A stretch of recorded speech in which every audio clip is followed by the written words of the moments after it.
people have become so fragile, and a lot of it stems from like systems. A lot of it stems from these huge swings and shifts. But I think the other thing is like the parenting, and even in the schools. And honestly, I have to hold the mental health field accountable for what we've done and the hand that we've played in it as well.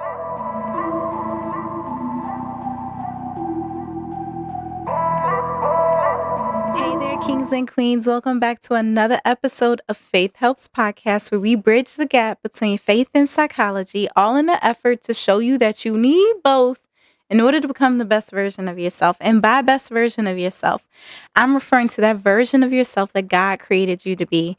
It's my hope that you leave every episode feeling encouraged, inspired, healed in some area of your life, but most importantly, challenged to continue working towards that best version of yourself, that God version of yourself. And today is no different. I'm your host, Dr. Diamond Booth, and I'm so glad that you have tuned in. Let's hop to it. So I've shared with you guys that in this recent year, I've been coming more and more into myself as a psychologist and like undoing the things that I was told I needed to be and taught I needed to be, and stepping more into who God called me to be as a psychologist, and becoming a little bit more relaxed in who I am without the scrutiny of evaluations or being judged or examined or supervised, like just being who I am and functioning as a psychologist based off of my foundations of what I believe allows change. And also letting go of some things that I initially at one point even encouraged and taught clients, but have now been kind of stepping away from as I'm realizing and starting to think for myself more, that I don't necessarily agree with. And one of the things that I realized is just because something sounds good doesn't necessarily mean that it is. And I think sometimes we are quick to catch on and hold on to something because it sounds good and it's catchy and it's like, oh, yes. And it satisfies or gratifies some part of us that is needing validation or needing reassurance or just wanting a way out of struggle, which kind of leads me to what I want to talk about.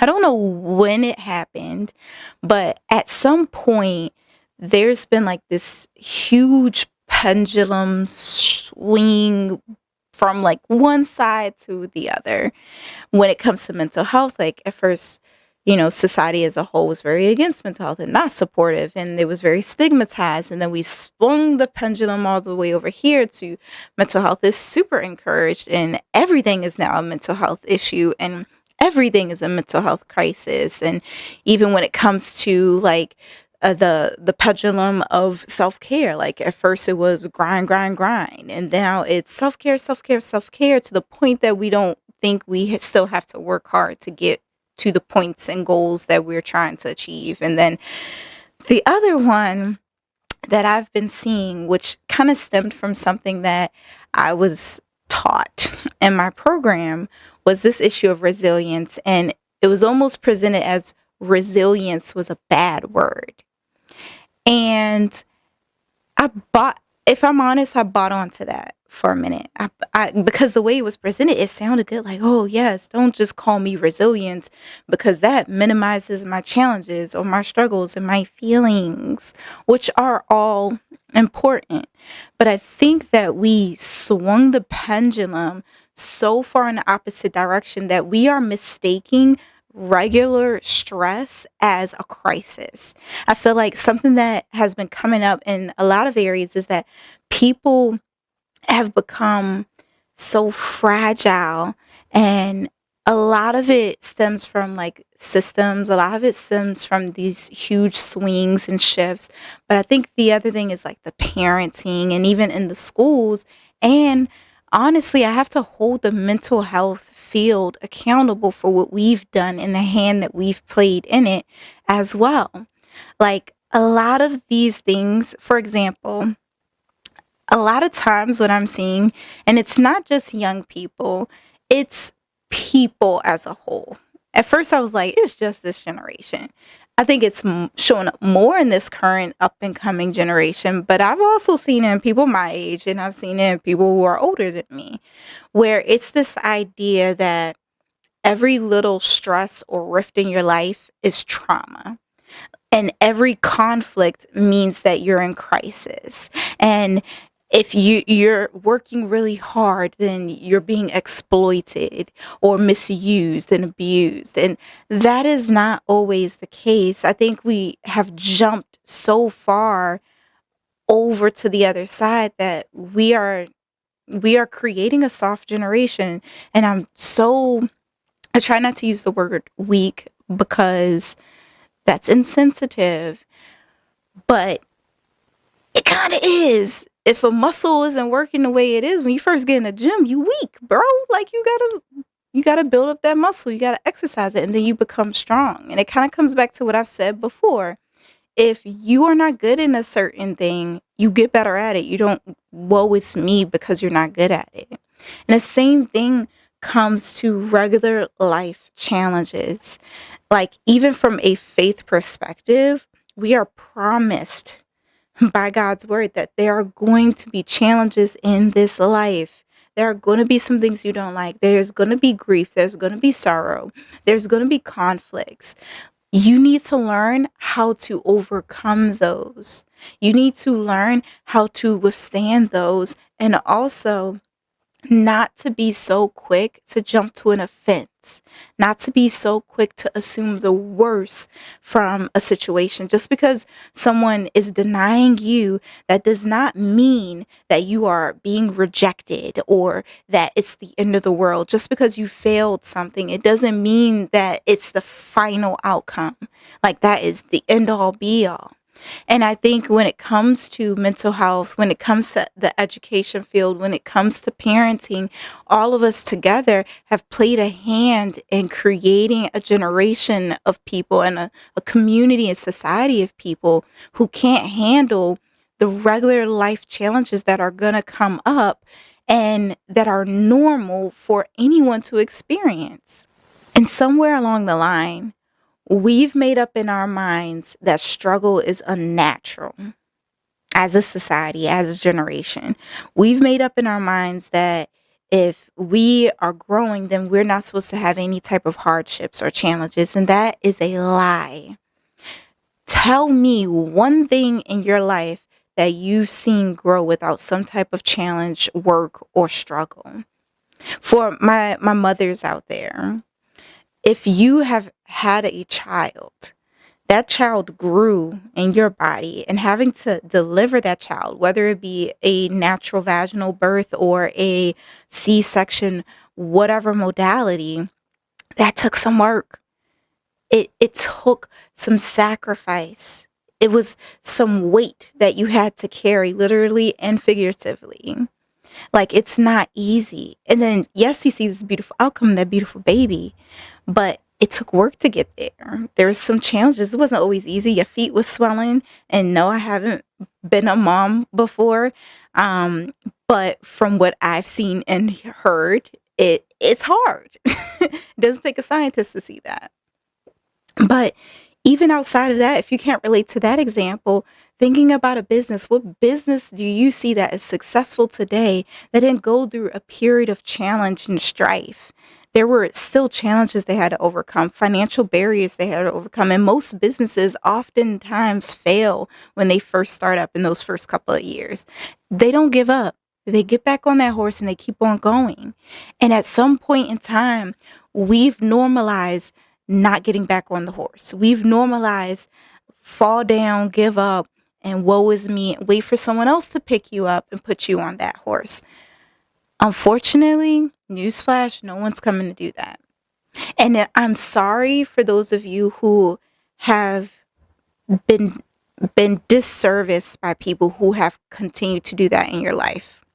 Whether it be a clinician, a mental health expert, whether it be a parent, whether it be an auntie, uncle, cousin, a teacher, they did a disservice to you in doing that. Because if we don't have challenges in our life, then we never grow the spiritual, mental, emotional, social, psychological, physical, professional strengths that we need in order to make it through this life. It is a disservice if you don't know how to overcome something as simple as a disagreement. And that disagreement automatically translates to you as, if this is a disagreement, then the friendship must end. No. And if you have a extra workload at your job and you're feeling a little extra stress, automatically that's supposed to mean that, oh, you got to leave this job. Forgetting that you was once praying for that job, fasting and praying, Lord, give me this job. Hallelujah. And now you in it, and there's a little friction, there's a little work put in it, and it's, oh, I can't do this. This is too much. This wasn't for me. This isn't God. That's my favorite thing that I hear so often now, is people saying this isn't God just because something has a little challenge with it. If there's a little challenge with it, sometimes that's a sign even more so that God is pushing you into an area of growth, an area for development. Because if he was to allow you to stay as you are and to hand everything over, how are you going to contend with the trials and the weapons of the enemy that are going to be thrown at some point? How are you going to manage that? And also to separate these things, because trauma is real. Disrespect is real. Harm is real. Oppression is real. But there's a difference between that and Christ in a conflict and feeling offended or having to do some hard work or challenges that come up in your life. There's a difference between that. And I don't think we take enough time to slow down and differentiate between the two. Using trauma, for example, how every stress is now trauma. Just because something is stressing you out doesn't mean it's trauma. Trauma has real life application in the way that it causes dysfunction in some area of your life. And it is something that is clinically relevant and sticking with you. You not getting the sandwich that you wanted when you went to the Burger King is not trauma. And kind of coming back to that point of like me starting to separate what things that sounded good, but I don't think they're good anymore, is this idea. One of the things I was taught when it comes to trauma is like, don't compare trauma. Yes. And I think when it comes to defining trauma, when it comes to defining anything, it's important to know what you're labeling, because how you treat trauma is very different from how you would treat just a stressor. When you're treating something that is oppressive and dealing with oppression, that's very different from how you would address feeling offended. Oppression has lasting effects. Oppression is something that you've tried to work through and you can't change, and it's outside of yourself, and it's something that is happening to you. And there's this loss of agency, there's this loss of wellness and well-being and safety and security. You being offended is your feelings got hurt, boo. First off, no one can force you to feel a thing. It's perception, it's how you're perceiving it, that's how you internalize or choose not to internalize it, and what you want to do with it. You know, the saying, sticks and stones and break my bones, but words never hurt me. At some point in college, I was taught that was wrong. But sometimes I think now as I'm coming into it, I was like, we need to get back to that a little bit, because not every word needs to plant the seed in your life that breaks apart everything that you're working towards. And that's why it is important for us to be mindful of what we're listening to, mindful of who we give our ear to. Just because you grew up with a person doesn't mean that they deserve access to your vulnerability and your ear and to speak things into your life if they, one, if that's not someone God wants you connected to, because sometimes we ask God to remove people from our lives and then he removes them and then we go back and grab them and pull back onto them, and we're fighting against that because we can't handle what God is actually telling us because it hurts our feelings. That's a whole nother hill that I'll choose to die on another day. As for today, I think the main thing that I just want to drill home is that resilience isn't a bad thing. Hard work isn't a bad thing. Challenges aren't a bad thing. Stress is not a bad thing. If you go your entire life never feeling any type of stress, something is wrong. There is some area that needs to be sharpened and worked on. I'm speaking to my believers here because as believers, we are always in a state of growth and development and improvement and working towards a goal. And ultimately, that goal is connected to who God has called us to be. And if we're not working towards that, then we are going to feel like everything's easy, breezy, cover girl. Because, the enemy don't got no reason to bother you because you ain't doing nothing to grow closer to God. You're not doing anything to grow in your identity. You're handing over territory to him because you're not working on yourself mentally, emotionally, spiritually, professionally, financially, whatever area God is screaming at you in this moment. That is what you need to work on. And don't see every little friction in that journey as opposition or a crisis or a sign that you got to turn back the other way. Stop giving up so quickly. Stop giving up so quickly. And if you don't have a cheer team, hey, you go, get it. Ba, ba, ba, da, da, da, da, da. I wasn't a cheerleader, but that's how I would cheer people on. Do it. But sometimes you're going to have to cheer yourself on, boo. All right. That's all I got for y'all today. I'm going to drop those 2 cents right there. But in all honesty, I hope that this episode blessed you in some way. I hope that you are able to start slowing down and really analyzing what you're feeling and what you're experiencing and starting to separate it. My challenge for you this week is to set aside some time to reflect on either something in your past or something that's you're currently working through and separating, is this a crisis or is this just conflict? Is this trauma or is this just stress?